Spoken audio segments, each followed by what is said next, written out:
to be totally honest with you. But I was feeling it, and I did it. I just took a risk, and you know what? It came out. You have stated that the other thing about uncompromised. So on the fact that you're a faithful person in these songs are surround your faith largely. That's the one thing that uncompromised is. That's right. But you're also kind of making a commentary too about hip hop artists that have compromised, that have written about sex, and that have given in to I guess the way the record labels want to market them. Do you feel okay? Here it is. I watched. Now, would you say that? Because to tell you the truth, I wasn't actually concerned with anybody else. There was really nothing that I wasn't really thinking of the next person when I wrote that. I was really just focusing on me. You're okay. Okay, I understand that. I guess I just from the press info that I read that there were. Got it. Okay. I'm not in any way chastising you for that. I think that there is actually some validity. I remember watching earlier this year. I watched the documentary Quincy about Quincy Jones, and I forget the name of the rapper that he was talking to, but he asked the rapper, "Do you know where rap comes from?" And he said, and this is a pretty well known guy. I don't know if it was that's right, Jermaine Dupri, or I'm not sure who it was exactly. But he said, no, I have no idea where rap comes from.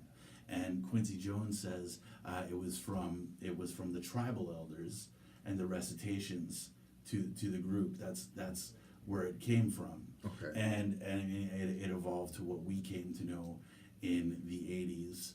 And then in the 90s, which is where I kind of fell in love with hip hop.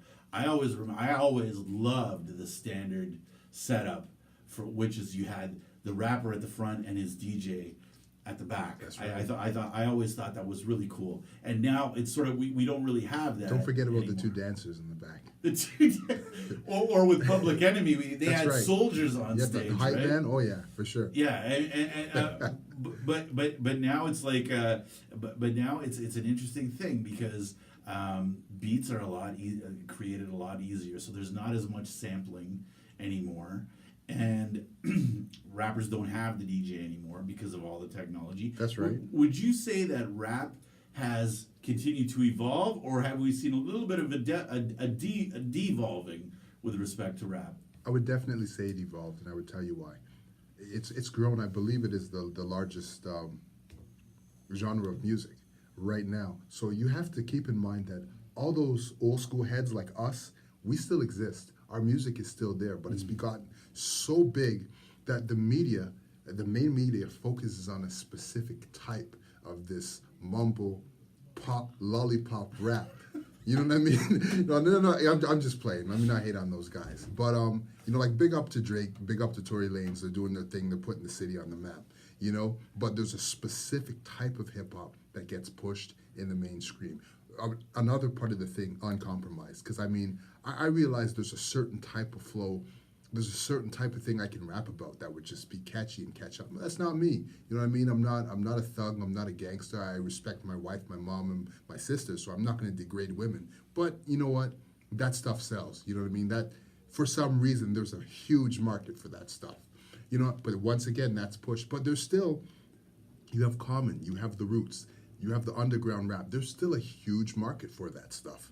And there's so much of it out there that that's one thing I realize. I watch other people market their stuff, and I'm like, you're chasing after what you see as opposed to being authentic to who you are. There's a market for everybody. If you are a niche rapper, let's say you rap and you like fishing and you rap about sport fishing, there probably would be there is a market for you, that people that like fishing and rapping, and that would be your target market. But yet you're trying to, you're looking at Drake and you're trying to make beats like Drake and you're trying to sound like Drake, but it's not really who you are, so it doesn't really come off authentic. I think the point that you're making is further accentuated. No, it's all good. It's all okay. Good.